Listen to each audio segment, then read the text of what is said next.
What if the greatest levers for transformative change isn't in compliance, but rather in courage? Today, we're in conversation with Rochelle Routman, a C suite executive, corporate board director, and global sustainability leader, recognized as a living future hero. She's known for spotting emerging trends, leading industry shifts, reshaping systems, and blazing new paths to make real impact for companies, communities, and future generations. Welcome to the podcast, Rochelle. Thank you, Richard. I'm so excited about being here, and I really appreciate you inviting me. I've been looking forward to this conversation for quite a few weeks now, and even just making ready for this conversation. I've been surprised and amazed at your career. You've got lots to be proud of, and I'm excited to talk about some of those things today. Thank you so much. Yeah, and it continues on. Boy, does it too. Rochelle, you've devoted your career to merging corporate leadership with environmental stewardship. And you've embedded climate action into social justice and ESG strategy and helped to drive the building product transparency movement that reshaped an entire industry. Yeah. I'm excited to learn more about your history before that in your work and how you've really focused on protecting people and the planet together. Yeah, so I've always just had a very strong connection to the environment and I think my favorite class when I was a kid in elementary school was science. It was actually earth science, and that actually led me towards studying geology. When I was in college. And, of course, now geology is understood to be so relevant to the whole climate discussion that it's really cool that of course, at that time I didn't know where it was headed, but I just happened to really enjoy it.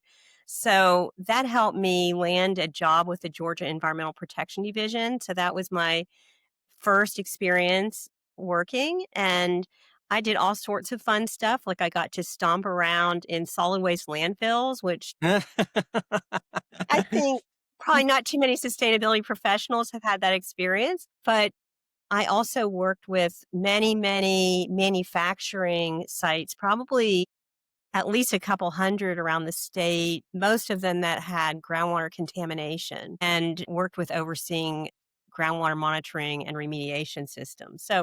So anyway, after that I went to go work at Lockheed and also supported them in compliance, but I started getting this other inkling in terms of something that I wanted to do because I had seen so much just combative debate between the regulatory work and the legal stuff and how these companies were always fighting with lawyers, and there was just constant these battles going on. And I felt like there's got to be a better way to protect the environment.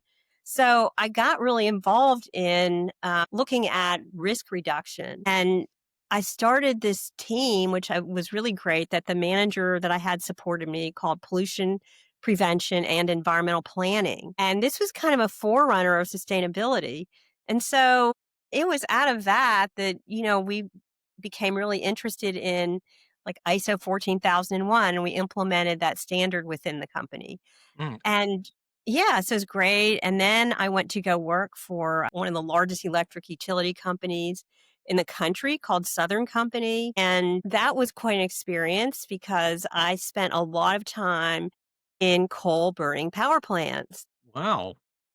So yeah, I was responsible for the ash management. And I know this sounds like a little bitty thing, but it's a huge risk to the utility industry. And so they really needed somebody that I felt like that they could depend upon to do this work. And I was involved in all kinds of major permitting projects. But again, man, I wanted to get out of that and do something that was really more progressive minded, right? Mhm. And so I had a wonderful sponsor in the company. We talked about it and he said, I think I can get you into the renewable energy program. And that was really a turning point for me. And what happened was I started going to these Georgia Solar Energy Association meetings. And it was a trade organization, and they would meet in a local place in Atlanta. And I very, diligently went to those meetings and took really detailed notes.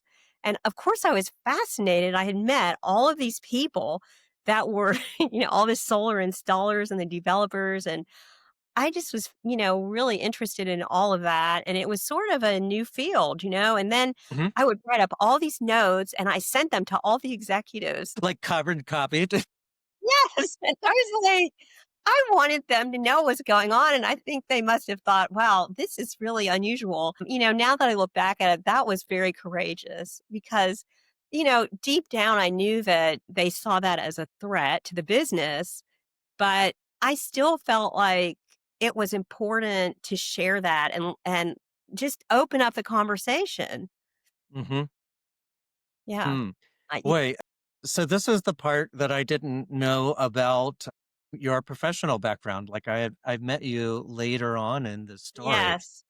And so I want to start to unpack and pick at some of these things, particularly the geology aspect. Even as I was making ready for today's conversation and reading some of your notes, like I didn't factor in hydrology, Yeah. water, minerals that move through those sites, how contamination and remediation are a large part of that work. Yes.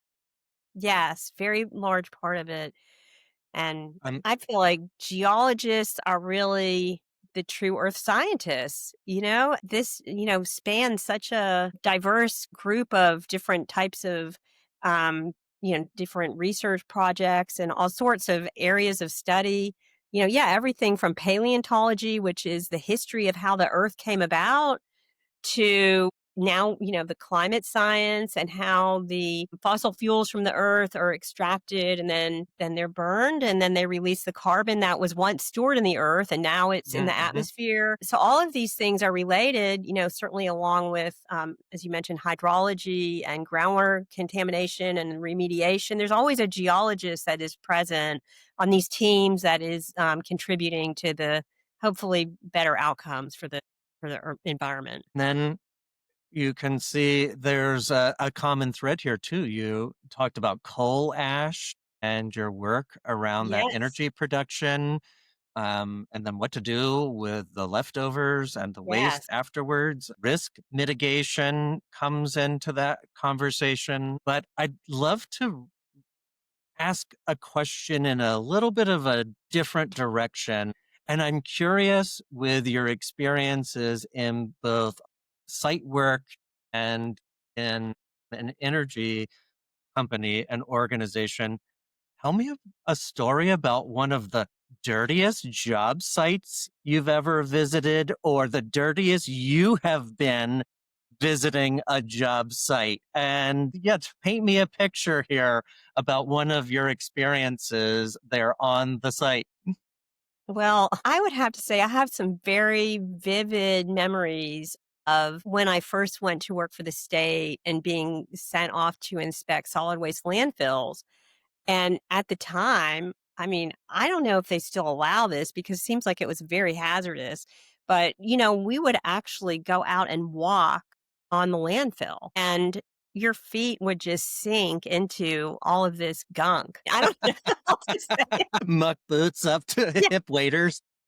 it was really disgusting. I mean, and then just the odor and The the junk, fragrance. yeah, the fragrance and, dust everywhere, and then there were Hmm. these, birds flying around. I mean, scavengers, animals that were trying to scavenge whatever was in there, and there were, of course, there were, like, dead animals, and I'm sure there was everything from A to Z.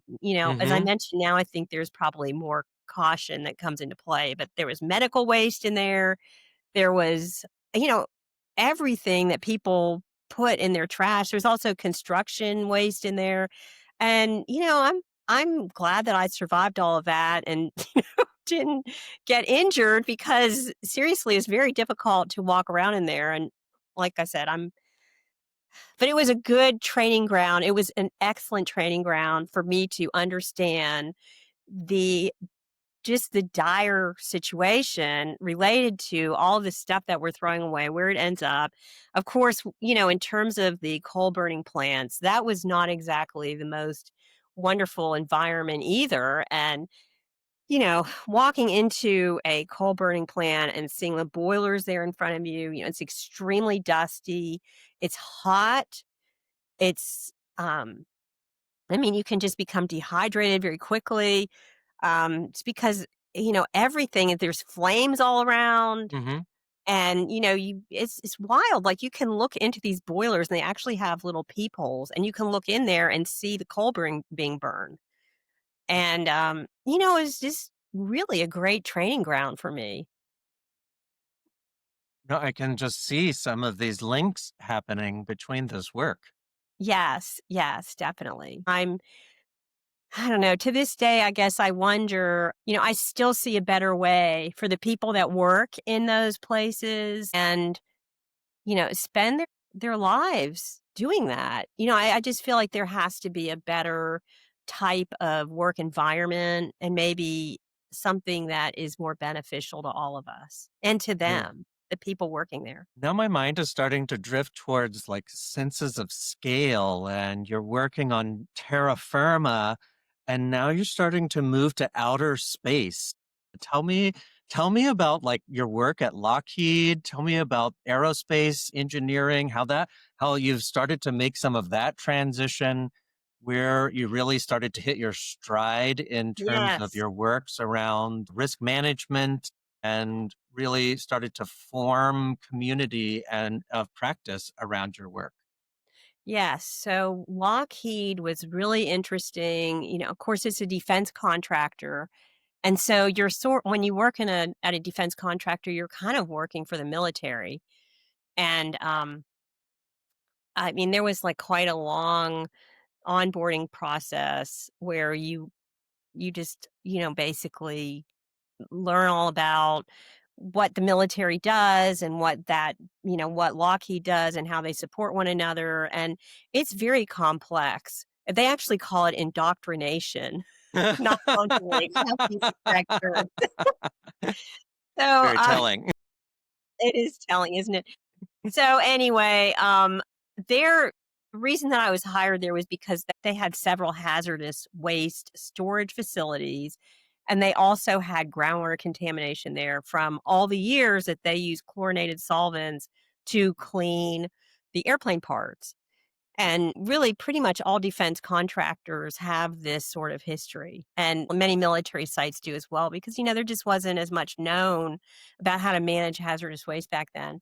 And so I I remember my first day, it was so interesting because I went to go out and inspect the hazardous waste storage site, and somebody had given me a checklist and said, "Okay, fill this out." And being a good student as I always am, I went back and looked at the other records before I got there, and they were all perfect. That there were no abnormalities or nothing out of sorts. Everything was perfect. So I thought, "Oh, well, this is gonna be easy." So I walked into this hazardous waste storage area, and the first thing I noticed was there were these enormous cracks in the concrete. And I thought, well, how could this be? Because the people before me that have been filling this out for the past 10 years never even identified this. So, again, there sort of came this whole thing where, okay, what's going on here? I have to say something. This is not the way it should be. Even though for the past 10 years, nobody made note of this, I'm just going to have to say something and Mhm. get this fixed.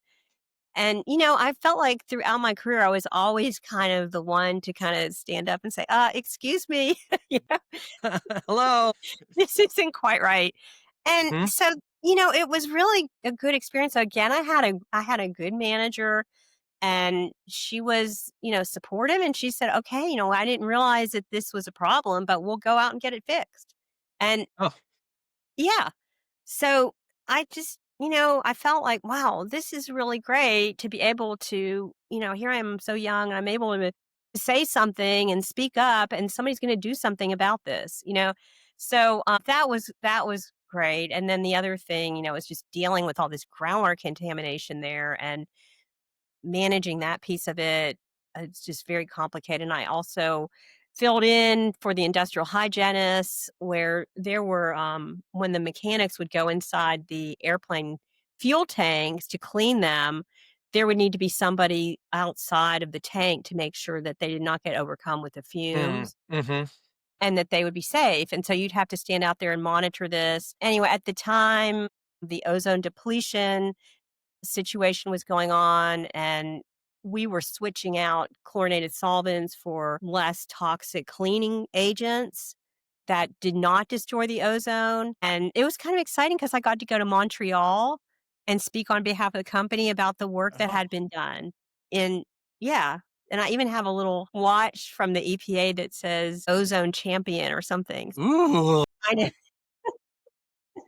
So yeah, there was a lot, there's a lot to it. Everything from, just observing what was going on with how the waste was being managed to, the safety side, as well as what was happening at the time with the ozone depletion work and how to stop that, which the country actually did come together on that one. Ah, I remember that. Yeah, and it was not that heavy of a lift, though, because there were replacements to the ozone depleting compounds available in the marketplace. Hmm. So, people could come together. It was hard at first because they were not familiar with using these new chemicals, but once people got through that learning curve, there was a huge, just, I would say, synergy, and people came together. They all held hands, and walked towards this common goal of protecting the ozone, and we did Hmm. it. Mhm. Yeah. And this has now taken you into your next steps of work. You mentioned around Southern Company and managing that ash permitting and that critical focus area for the company, Yes. which gave you that ability to also continue to make positive improvements in your impact work. Yes, definitely. While I didn't realize it, because of course I was itching to do something maybe more profound in a way. I had so many people come up to me and say, "This is so important to the company. You just have to realize that what you're doing here is, it's really, really important to us."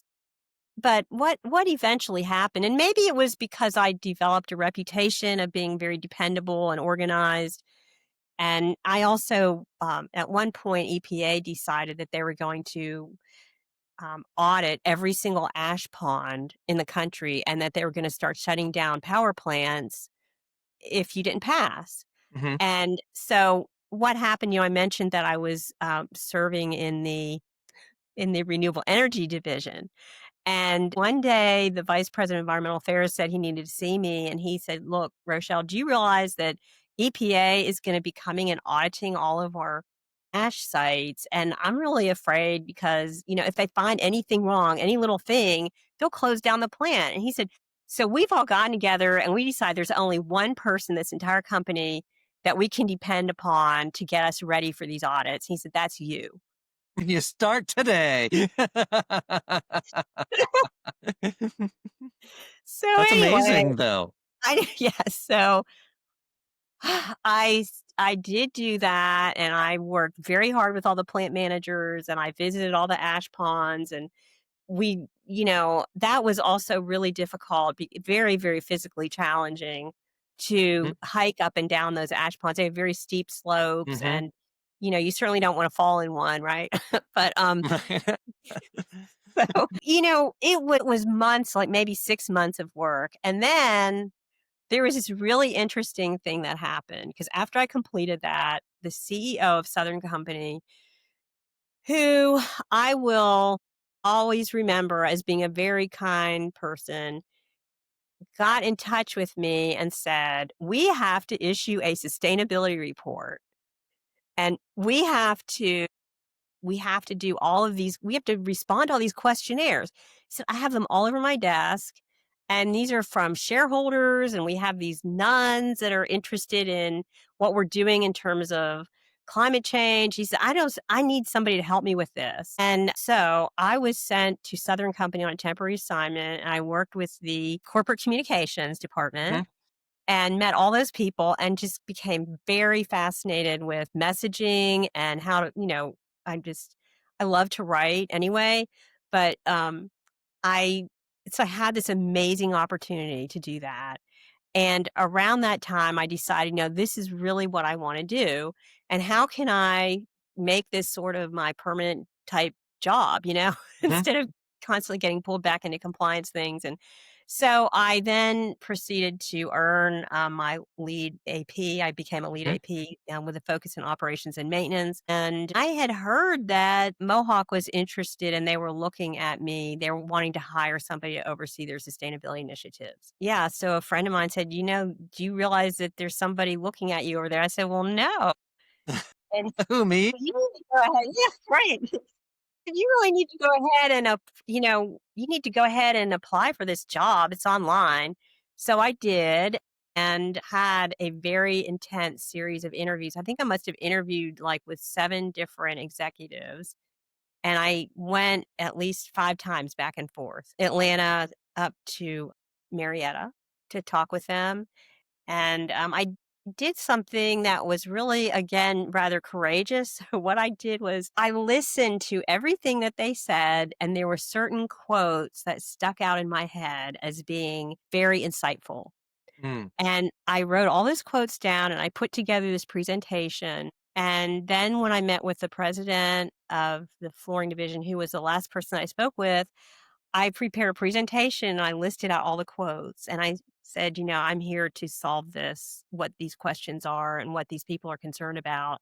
And I know how to do this. Amazing. That's a winning argument too. Yeah.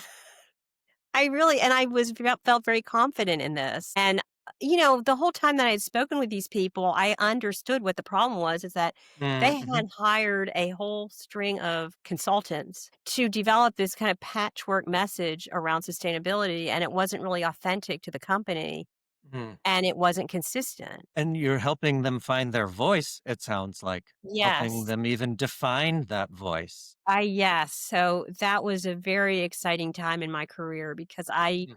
I knew what had to be done. I just had the feeling, okay, we need to go out and talk to the customers, find out what's important Mhm. to them. Mhm. And this whole idea of transparency came about. And I thought, man, why hasn't anybody else actually started working on this? But the architects and designers and the people I spoke with were so frustrated because they were like, we can't find anybody that's willing to tell us what's in this product. Mm, mm. That's trade secrets. They're Yes. proprietary information. There's business to be had on that Yeah. information. So that's pretty revolutionary. Tell me more about product transparency and your work there. Yeah. So, of course, I thought, well, it's their right to know. I mean, because there's, just person to person, I felt like it was important to have other people Mhm. know. But even more beyond that, they want to specify the most healthy materials for their clients. And also, they need to know which products are most appropriate for the project that they are Mm, working on. mm, mhm. And so, how could they know that without any information? So, I just kind of came back and felt really, I just very motivated to do something about this huge problem that was pervasive, really Mm, in all mhm. of building products, the whole industry. Nobody was sharing anything. And I, at that point, started going around the company and, really seeking support to make this happen. And then at that point, I also had gone to a Living Future conference and I heard one of the former executive directors speak about product transparency and the declare label. And I thought, There it is. this is it. This is what we need to do. I I started showing those declare labels, and I kinda started filling them out myself and showing people what they look like, and yeah, it was very there were a lot of discussions, but like I said, I had a very strong, leader at that organization that he saw he saw the validity in this argument, and Mm-hmm. also the business advantage Hmm. and the competitive advantage doing this. And it was really dramatic. Yeah. Talk about, if you will, sort of that paradigm shift and even some of the acceleration that happened through that transparency. And now you have a new business opportunity to talk about the contents of your products. Yes. What was that culture shift like within the organization? Well, it was, well, it didn't happen overnight. It took a little while. Again, I would go to these meetings. They were Monday morning, and it was the leadership team would come together. And I spent a lot of time showing pictures of products that were transparent, Hmm. like things like what people eat, right? You have to have food labels. And that resonated with people. And finally, at one point, one of the executives said, I don't really understand why this is rocket science because all of us carpet companies put the same thing in. We use the same ingredients. It's basically the same stuff. And so, like I said, I had the support of a very influential person. And that's really how it was able to happen. And Hmm. sometimes, you may not be able to do all of these things on your own, and you do need people to support the idea. And a lot of it boils down to how well you can communicate that idea, how persuasive you are, and also how you can look at all sides of that, whatever you're trying to get support for. Like Hmm. what is the business value in doing this? What is the environmental value? How are people how is the marketplace going to react to this? Hmm. You don't a lot of these things, you just have to have some intuition about. You don't really know for sure. You can't predict the future, but you can say, well, I've talked to these 15 very important customers and they all want to see this and nobody else is providing it. And we would have a huge advantage if we did Hmm. this. Hmm. Do you think that that helped to open closed doors or closed ears? Yes, definitely. And again, I mean, you have to figure out how to use your voice to meet people where they are. And I know that's a little bit of a cliche, but it's true because not everybody is going to believe what you believe. My ultimate Mhm, goal was to make products healthier, right? Because if people know what's in them, and if you have these so-called red list ingredients and people know about it, then obviously there's more motivation to do something about that and eliminate them. So that was really what my goal was. But before we got there, I had to get the support of various people. So part of it is understanding how to communicate these issues to all these different people with different perspectives. Some of them are 100% business. They just want to know how much money are we going to make if we do this and how much is mhm, this going to cost us? And other people are more maybe, okay, yeah, I'd like to do something good for the world or for the mhm, planet. That appeals to me as well. And I'd like to be able to talk about that. Oh, and then there's everybody in between. And mhm. it's just finding that place and trying to I would say establish relationships with people that are different from you and so that you're more approachable. And you can all work together in a common Yes. space towards a common goal, and approach that problem from different angles and bring new ideas to the conversation. Yes. Yeah, it's so important because otherwise you can't get anything done. So, if you will, take me now to your work to help platform and give voice to the voiceless. What I'm really trying to aim at here is a recognition of you receiving one of the Women in Sustainability Leadership Awards, but then also your work as the founder and board chair of the Women in Sustainability Leadership Awards alumni group. And this group of, is it 145 plus Yes. leaders? Yes. Yes. It's incredible. Yeah. Tell me, if you will, not only about your experience receiving that award and then also founding the alumna group, but how you're seeing transformation happen in younger generations or in other areas of our practice. Sure. Well, so as the story goes, in 2014, I received this award for what, the one of the top 10 women in sustainability, and it was really exciting. The awards event was in San Francisco, and it was in this very dimly lit bar. We couldn't really tell who was just there to have a drink and who were one of the women that were being, recognized. But anyway, we were all really excited about this, and it was fun, and it was, we were like, wow, this is like really cool. Like, this is a whole new thing, right? And at the And a time, chance to celebrate. Pardon me for yes. interrupting, but there was, I mean, despite the location, you're there to celebrate. Yes, it was really a celebration, and, you know, I think for anybody that does this work, there's not enough celebrations because we're always so just busy and focused on what we're doing, and a lot of times, you could just be working such late hours and weekends and all this just trying to, because 'cause we're so driven to make Mhm. positive impact, But anyway, so we did that, and year after year, I would meet these amazing women. We'd give each other a hug and say goodbye, take care. And I had this idea in 2017 that I wanted to start this alumni group so that we would have a reason to stay connected. And that's what happened. So there were, you know, people that came up to me and say, "Hey, I'll volunteer to help you." And a lot of those people are still supporting the organization. It's incredible.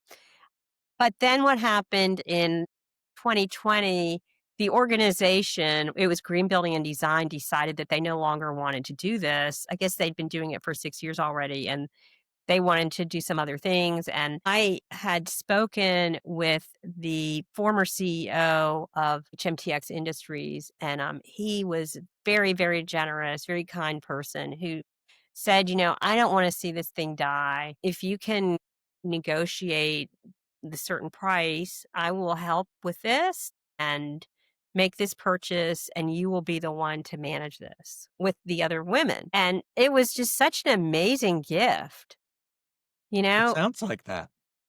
Yeah, it was really remarkable. But, this is a person that wants to see women succeed as well.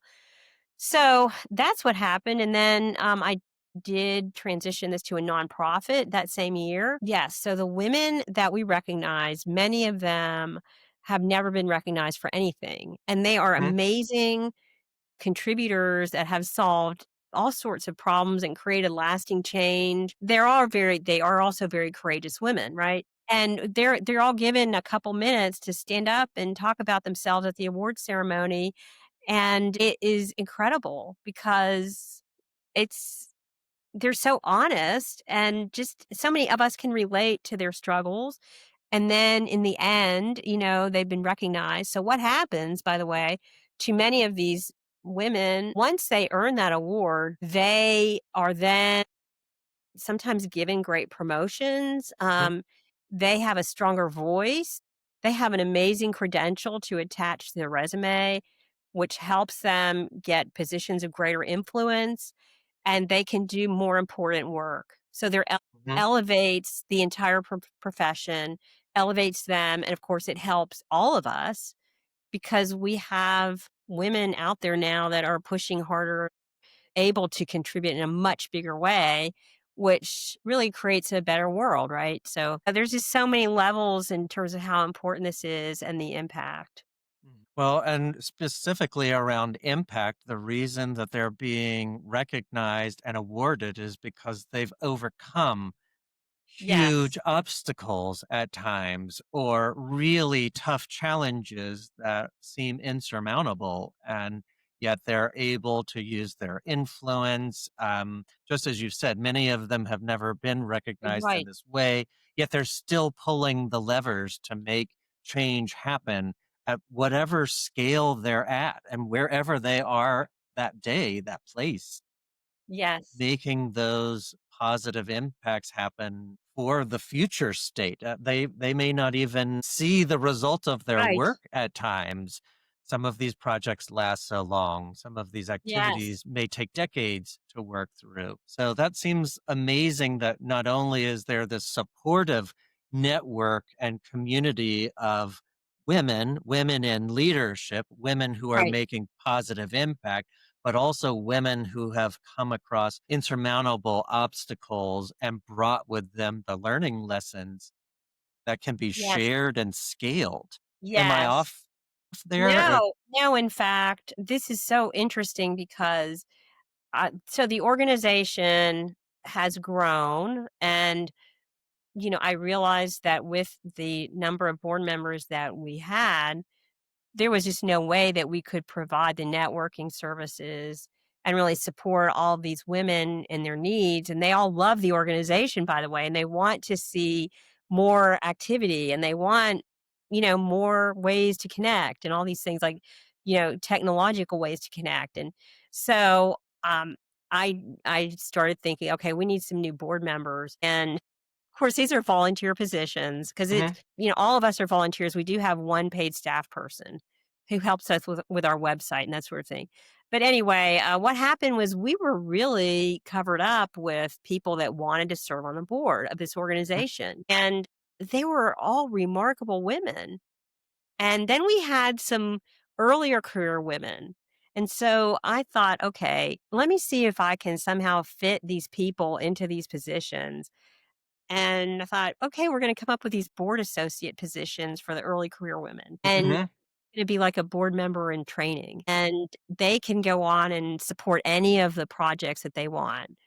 So it's just fabulous because now we have even more talented people that are contributing to running the organization. We have this annual events program every year. We've been doing it with Green Biz, Mhm. which is, large media company, kind of like the voice of corporate sustainability. We also have, in addition to the annual program, we have all sorts of, like we have these general meetings throughout the year. We have speakers and things. And, we're doing a lot of work. We have to raise money to do all of this. So now we have more help. And I'm really looking forward to working with all these new people. It Yeah. feels more than momentum, it feels like acceleration. Yes, definitely. Yeah. That's And amazing. it is, I really didn't know that it was going to become this prestigious and, such a sought after award. When I started this, I was really I mean, honestly, I had no idea what I was getting myself into, but our application period is now open and it ends on October 31st. Tell me a little more about what that process is. Yeah. So, there's an online application on our website, wsla.global. And, we do want applicants to be qualified, of course. And these are women that have a track record in leading other people Mhm, as well as leading sustainability initiatives. So, mhm. this is one of those awards. It's not necessarily for people just entering the field. It's really for people that have accomplished a lot already. Um, and it's not that difficult to complete the application, but anyway, every year we, probably get around 50 or so applicants, and then we have a team of judges, and they evaluate the applications for just the very things we were talking about, making lasting change, overcoming obstacles, and courage. Mm, mhm. And yeah, and so we do encourage people to reapply in case they do not get selected. And in fact, we've made it a little bit easier this year because we are going to waive the application fee if you're, a second time or third time applicant. Oh, that's amazing. Yeah, we do want to help people out. We want to help them get there. It's just, and this, by the way, this program continues to evolve. I don't know what it's going to look like, a year from now, especially with the influx of these new board members and their new ideas. But I am very open to adapting. And that's Mhm. another really important just concept that really with anything that you do in sustainability, I do think it's important to be able to adapt. That's Yeah. seems like a good tip that we might be able to form out of that. Tell me a little more about that concept of adaptation particularly for those that may be struggling in their sustainability career or having difficulty doing their job or feeling like they may be alone? What Right. are some of the experiences that you've learned along your career around adaptation and even resilience? Yes. So I think there's a couple of thoughts I can share with you. First of all, if you are really intent on staying within the organization where you are, let's say you like being there, but you are having a lot of obstacles and struggles, and people don't seem to get you or get what you're trying to do. You have to think a little bit bigger and identify people maybe outside of that immediate group where you're working and seek out mentors. Mm, And this really made all the difference for me, by the way. I've had so many male mentors and they have been so gracious and kind and supportive. But of course, I was working in these very male dominated industries and there were no female mentors. I had no very few female leaders that had the influence to maybe pick me up and place me in another organization somewhere, for mm, example. mhm, The people that can do that are more senior level executive types, and they can look they have access to more information and where there are opportunities within the company. And so, this is very important, to be able to communicate what you wanna do. So the first thing you is really needed, you need to understand where do I wanna go and what do I wanna do? mm, And once you understand that, you can communicate that with confidence and you can, I think, be convincing in a way. And people will gravitate towards this and they will many times want to help mhm, you get there because it's gratifying for both people, right? The person who's going to be moved somewhere where they can be more productive and also the person that, creates an opportunity for somebody and helps them grow in their career. mhm, mhm, So mhm, this is very important, and also the other thing is to try not to give up on people when you think they're just throwing obstacles. Like, don't make rash decisions, mm, and don't just immediately think, "Oh, I can't work with that person," or "They're never going to believe me," or whatever, because it's just people. We're all a product of, experiences throughout life, and, I think to be able to put yourself in that person's shoes and try to look through their eyes and try to understand the world in that way, it can help you actually craft a message that will resonate with them. mm, mhm. Sounds And like empathy. yes, there's a lot of empathy with this and, helping them see things a little different way, but also this requires you to see things a little different way. Mm, mhm, And so it's a two-way street and it does require a lot of flexibility, but I do think that generally speaking, there are ways that people can come together over this topic.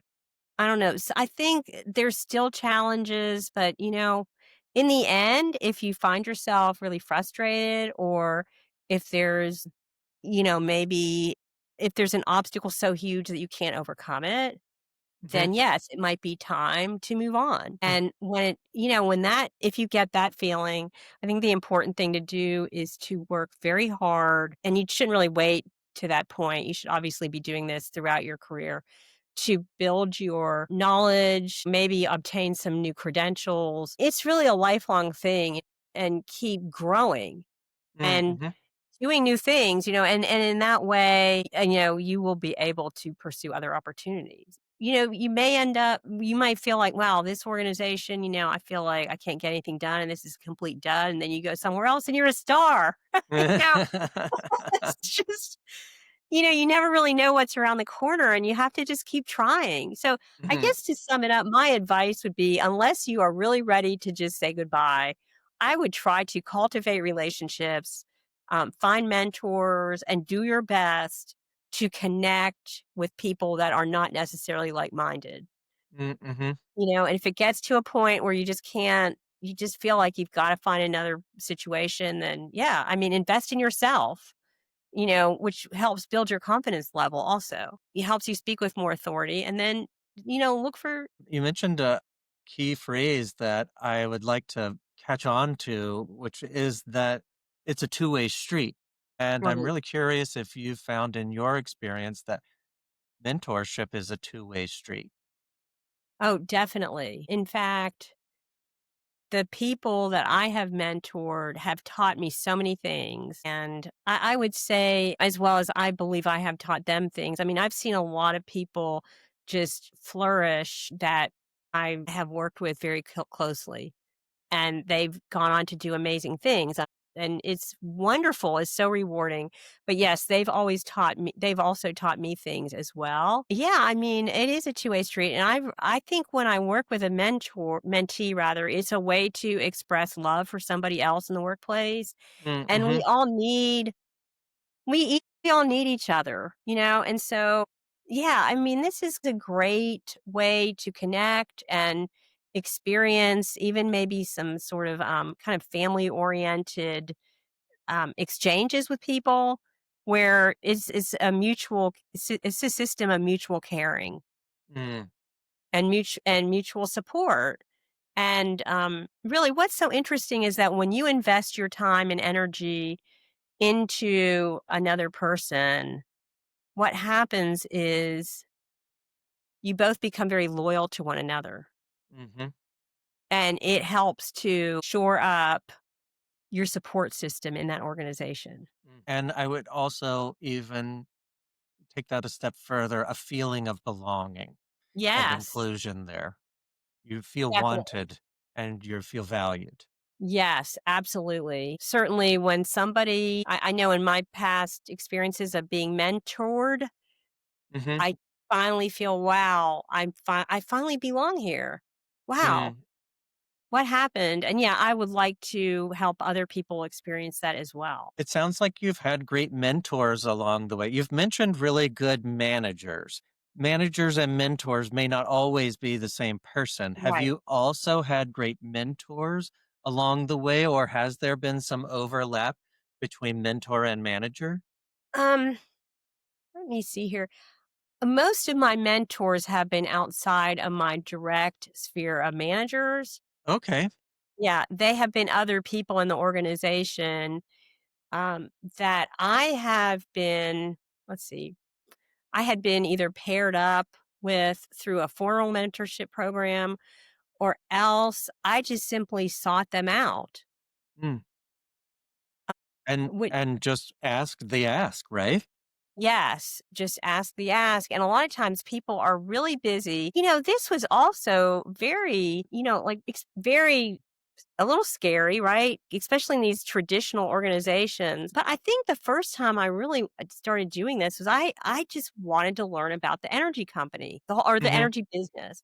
Mhm. I kind of felt like this would be a great foundation to learn about sustainability. You know, it just seemed like there was some sort of tie there, even though at this point the climate conversation had not really been solidified, but I had just graduated from college with my degree in geology, and there was a person whose title was the vice president of environmental policy at Southern Company. And I thought, I want to go talk to that person. I just somehow out of the blue started calling up people on the telephone, and I ended up getting his executive assistant.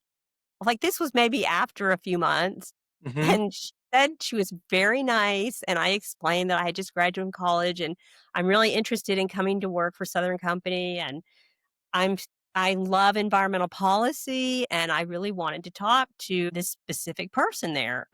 Bob Woodall was his name. And, she said to me, "Well, he's really busy." That's sweet, but he's busy. And I said, "I'm really willing to wait a few months, you know?" And she said, "Well, okay, let's see if I can help you with this." And 3 months later, I was walking into the building and I was pressing 23 and going up to the top floor and walked into an office that was half the size of the floor and had a huge picture window of the city of Atlanta. And this person was so nice to me. And at the end of the conversation, he said, "I'm gonna try to help you get your job here." Amazing. Yeah. So I don't know if Wow. people still do that, but That's bold. it was pretty bold. Yeah. But I think it really ties back to that personal courage. You had to get over a sense of fear, large sense of rejection, a Oh, right. huge dash of persistence, and getting used to being told no and Right. pushing past that. Yes, and I think I had that experience starting from childhood. I was always told, "No, gotta get past that." My consternation of mother and father, Strategy. like, there's gotta be a way to escape this situation, it's just always in Mm, the back of my mind. So, yes, it was but yeah, and then that helped me tremendously, and he said, "I don't have a job open for you right now, but I'm gonna try." And I remember his last words, he said, "If I could hire you today, I would do that." amazing. And, so there's I don't know, I mean, I just want people to just feel free to get outside of their comfort zone and really the whole time I was thinking, what's the worst that can happen? They He can say no. right, they can say no, or he might just laugh at me or, whatever, but who cares? At Mhm. that point, I knew that I really had to find my way and I needed people to help me. And that equation right there alone and that persistence of reapplying that equation, it seems that it's been able to take you real. Yeah, I think so. And one thing also that I've learned is a lot of times people want you to talk to them. Mhm. They're open to learning who you are and getting to know you. Well, and you've got a lot of experience to share. Does that show up too in your ability to mentor others, particularly in WSLA? Yes, I believe it does. And, I am looked up to, I believe, by a lot of the women that are involved in the organization, just as I look up to them. Mhm. And this, as I mentioned, we had to hire some more board members because there's only so much of me to go around, right? And I am trying to do some other things also. I recently was appointed to the board of the New Buildings Institute. Yeah, Congratulations. thank you. Yes, it's really exciting. And of course, I want to get very involved in that organization. I'm on the governance committee, Mhm. which is, fabulous because I'm really interested in that. And also, I'm also interested in serving as a director on a private company board or a public Mm, company. mhm.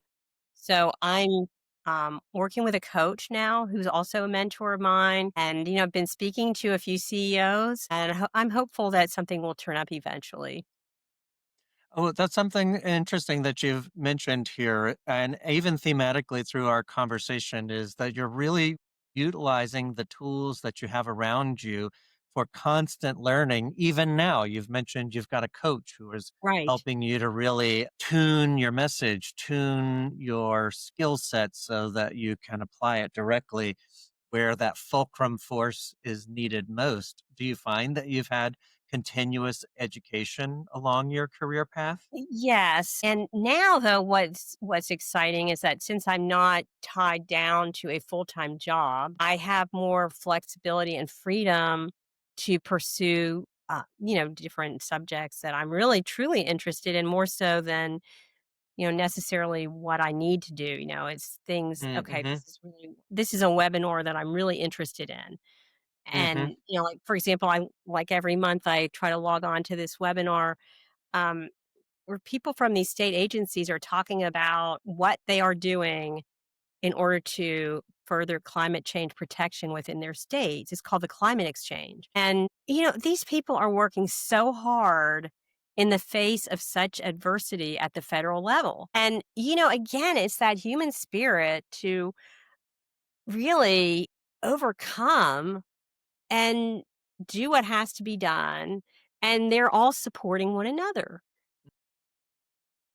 And I love sharing that. notes, sharing ideas, Yeah, sharing successful ideas. strategies. Yes, and it really is very meaningful to me to be able to participate in that and listen and just learn along with the other people. Because I personally believe very deeply that we will break through these things and eventually, the environmental movement and the social justice movement will come back and be in the forefront and will be stronger and bigger than ever, And so, we all need to be prepared for that, including businesses, they need to be prepared. And whereas, um, there have been some corporate leaders that have decided to not, no longer fund those programs. There have been others that they've decided we're not gonna stop doing that. These will Mhm. continue to be important. And uh, yeah, it's just fascinating to see the gambit and responses from large corporations and how people are reacting to what's going on now.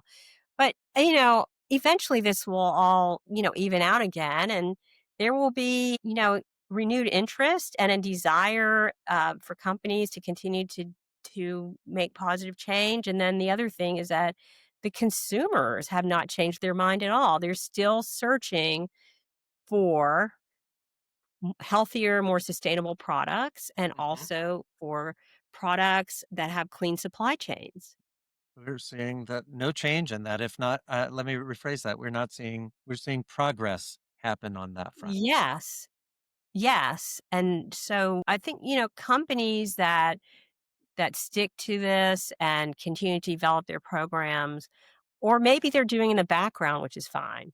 Mhm. Maybe they're waiting for things to open up again and they're developing their strategies. So, those companies will be rewarded. And yeah, because they'll be able to deliver in a bigger and better way to customer demand. So I want to take that idea of cultivating change and I want to switch gears here a little bit in our conversation and invite you to a portion of our chat around the community garden. Rochelle, have you ever done the rose, thorn, bud framework before? Yes. Okay. Useful around a dinner table or checking in with loved ones on your day. But as just a quick reminder for those listening and following along, a rose is something that's really positive and inspiring in Rochelle, your work. The thorn is Right. a challenge or obstacle that you're facing along the way or currently. And a bud is something that's giving you hope. So Rochelle, here in our garden, in your garden? You've told me about your rose Yes. garden. Tell me what's really blossoming these days. What's particularly fragrant for you? Yes. So I would say, I would like to go back to this whole idea of how the consciousness of consumer behavior. That's how I'll Mm, put it. Businesses have to listen to their customers. And I think there's a little bit of a time delay, but in general, what's happened is that because we think about the organics food industry, right? That started, really came to fruition maybe 20 years ago, and now there's no stopping it. mhm, And we see so many products. I mean, it's just amazing to me how many products I've been seeing recently that have like no plastic wrapping, and it's all renewable stuff that you can recycle, right? I mean, even Amazon is changing their packaging so that when you get something in the mail, it's in a paper container and you can mhm, recycle that. Well, how wonderful is that? So, I see this linkage between consumer behavior and sustainability, as well as the social justice piece and the transparency aspect. Now, consumers can truly gather all sorts of information about who is even making the products. And there's a desire by a lot of companies to feed this curiosity with wonderful information. And mhm, those companies will prevail. And I do believe that companies or private business rather they play such an important role in all of this because of the products that they create and because of their supply chains that they choose to do business with. All of these things really have a major impact on our planet Earth as well as our society. And so, I love this whole dynamic between, the consumers and the businesses and mhm. how that is creating positive change. And that to me is a rose. Absolutely. Well, and we see it developing its color and its fragrance over time because, Yes. just as you say, even in the example of the organics, it's not stopping. No.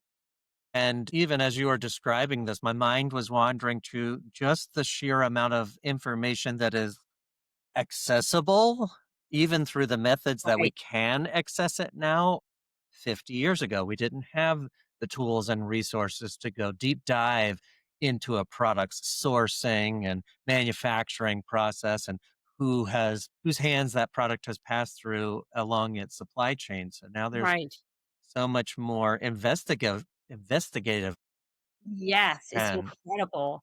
And there's also a lot of investigative reporters mhm, that are doing all sorts of important research and journalism they're studying like what products are, what is the story of the product? mhm, Is and that anybody being story. hurt? Yeah.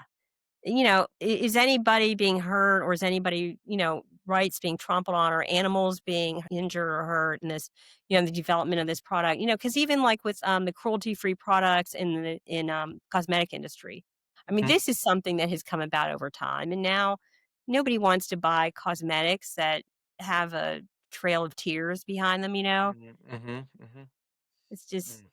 I I don't know. I think things have gotten better because of this connection. Products and even ourselves. Yes, definitely. It's better for our psyche. Absolutely. So what's a particularly thorny problem that you are facing or that you're seeing your colleagues facing, in your work and your world these days? Yes, so I would say there's a huge thorn or a bunch of thorns together, I'm not sure. Briar We patch. Yeah, flower patch is probably more like it, thanks. Yeah, so there's a very serious situation going on where even the term sustainability and ESG and DEI and all these things that sustainability professionals have been working on, the whole topic has become so political, and it's driven people apart. It's really impeded progress, and nothing good has come out of this at all, in my opinion. It's just really unfortunate because even science is political now. I never thought that I would see the day when people who had such a lack of understanding about science and how it happens are so entirely critical. You know, and science evolves, and so you can't understand and can't expect scientists to know everything about a subject matter. I mean, it takes years and years of gathering data and learning and then adapting, there's that word again, until get to a more true understanding of whatever the problem is. And now everything is just so the short-term thinking has taken over, and it's been driven by this political mindset.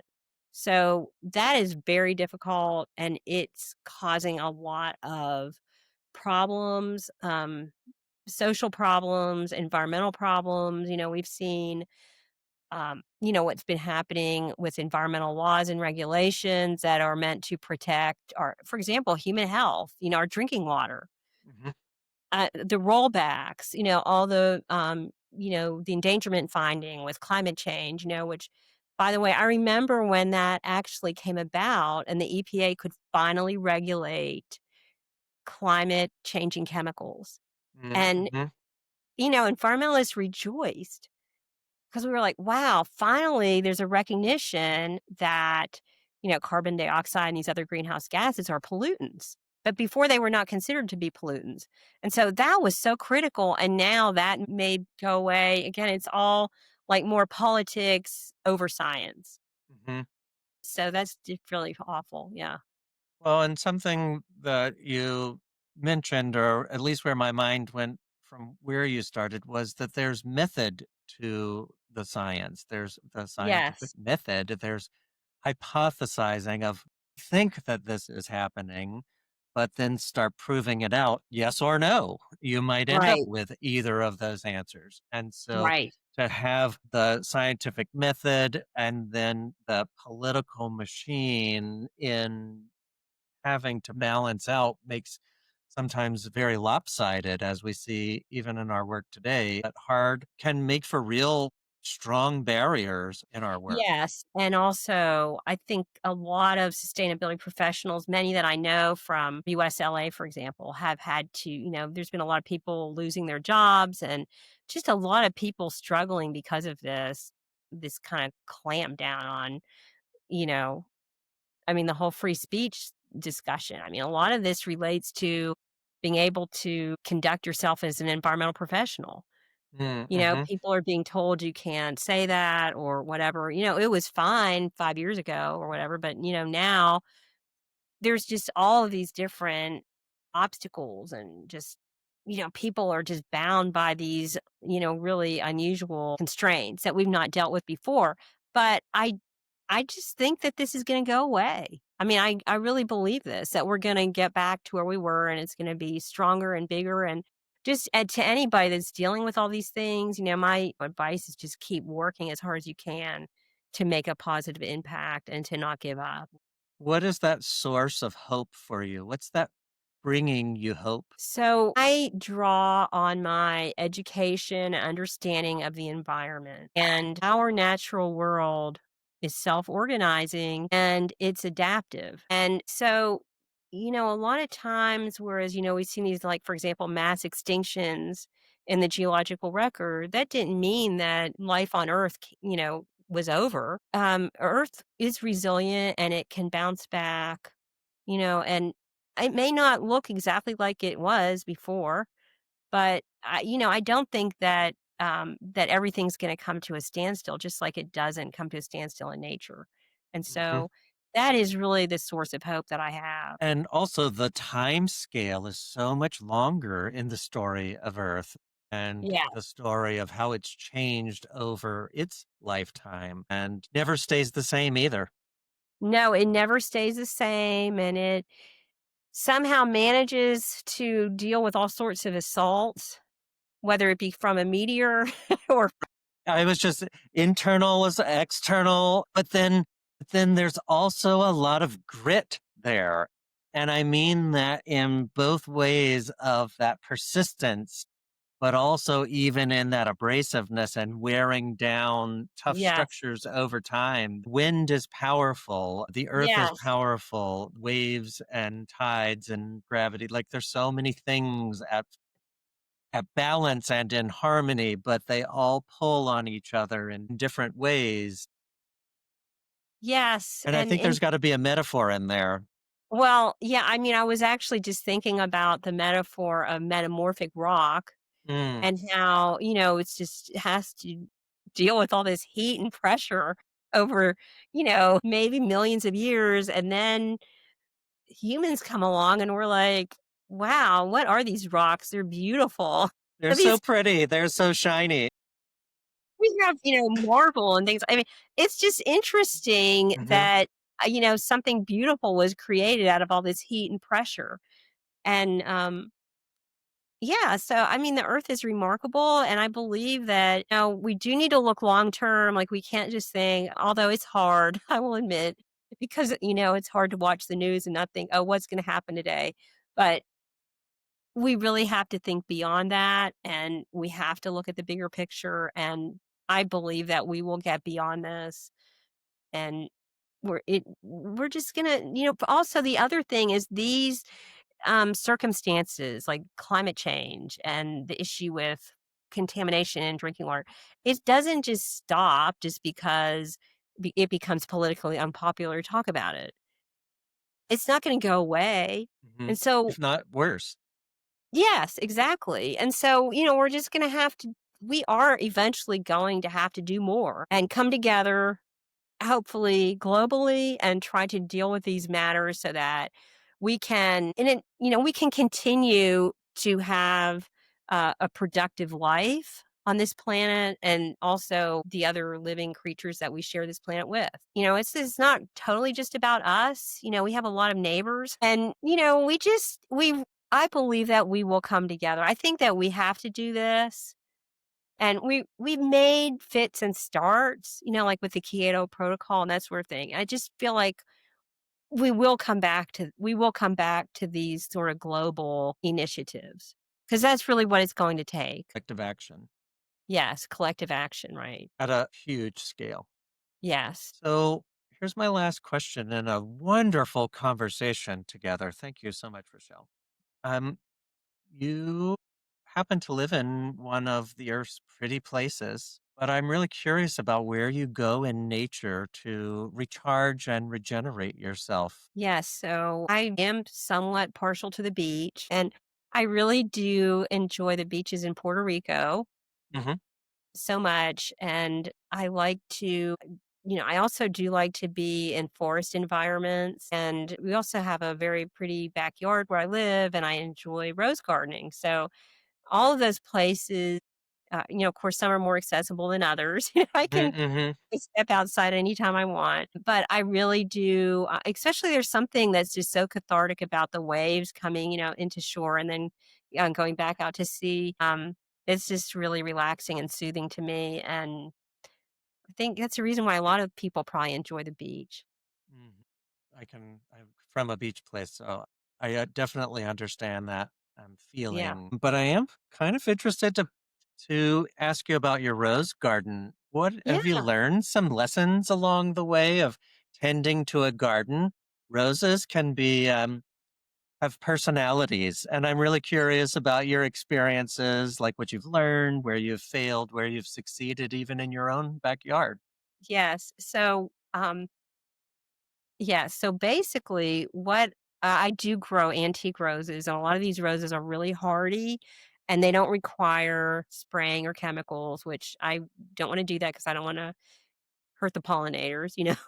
um, but again, through this whole idea of adaptation, sometimes a rose isn't doing well where it is, and I'll pick it up and I'll find a new location for it and it'll do great. Mm, It kinda reminds me of, what I mentioned about, you can really be struggling in one situation and then you can be a star somewhere else. It happens all the time in the world of roses. mm. And even more so, there's the phrase of bloom where you're planted isn't always true because sometimes you need someone to see that you're not getting enough Yes. sunlight and you're not getting enough nutrients and to Right. dig you up and move you to a place that you couldn't have done for yourself. That's very insightful. Yes. So, yeah, I this happens all the time, and also I feed them usually twice a year with organic fertilizers, and they reward me with the most beautiful flowers that I just love, and I, pick them and put them around the house, and it's really a joy, and my neighbors are always coming by and they're like, "Wow, that's beautiful. What is that?" So I'm sharing with them too. Do you propagate? No, I haven't. Well, sometimes by accident. Yeah, where I may accidentally cut a branch, and yes, on occasion, those will root, but I haven't really gotten into that. Hey, Yeah, maybe along this metaphor, a chance to share some of your great work. that's true. That's true. So I have quite a collection out there, and they're all different, but I also grow a lot of different flowers because, and other shrubs and things like that, because you do wanna have a diverse biome. If you just Mm-hmm. grow roses and then, of course, there's certain things that love to eat rosebuds, and they will Hmm. just come by and mow all of them down. But if you have a diverse group of plants, that's not as likely to happen. Let's capitalize on this to sort of wrap up our episodes. Okay. Diversify your community around you. Surround Yes. yourself with diversity. Help build up resilience in your biome, personal and professional. Yes. Find good opportunities to get into the right garden or at least the right gardener. Yes. Be fearless in reaching out to others for that help because you never know where it may take you. And oftentimes let me rephrase that. You may get no answers, but you may also be surprised at where those opportunities lead you. You've also, in our conversation, talked about kind of weeding, feeding, fertilizing, Well, getting enough sunlight and warmth and how to even prune yourself. I'm trying to really tease out the metaphors of the yes. garden here, but also that persistence and that growing steadily and profusely at times to really blossom where you are and make amazing experiences happen. Rochelle, thank you so much for sharing your time and conversation today. I really have enjoyed hearing more about your background, even than what I have known you for the last few years. It has been such a treat too to hear your outlook and outview on how to show up in this industry, how to show up in our world to be Yes. both supportive, but also provide those opportunities for others to shine as well. And I think that you're a great example of the tagline of our podcast here is that big changes start small. And you've got great examples here of how you've created something where there was nothing before and created ties and opportunities and changes of mind and changes of scale and changes of industry. You've shown your leadership throughout this conversation, and I hope that you'll come back for another chat. This has been exciting, and many of these topics we could deep dive into for another hour. So thank you I so love much for to. sharing. Okay. Thank you. Thank you for the invitation. I really enjoyed it. For those listening along, please join us again for our next episode of Net Positive. Like and subscribe, and we look forward to seeing you back here on the conversation. And Rochelle, one last time, thanks so much. Thank you. Okay.